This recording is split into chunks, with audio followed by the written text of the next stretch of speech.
In this video, I'll show you how to increase or decrease text size in Windows. Ensure you subscribe and turn on the notification to this channel.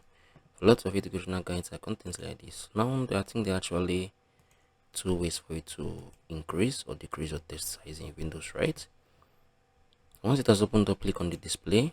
The first way is for you to look at this scale, right? This is the scale. This is the scale level percent, right?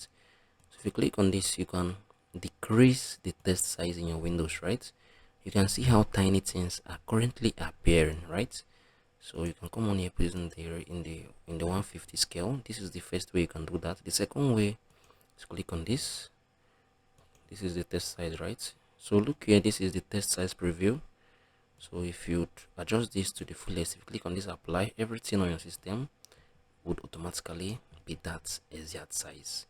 This is how you can do this. If you find this video helpful, share us below in the comment section. Thank you guys for watching through. I'll see you all in the very next one.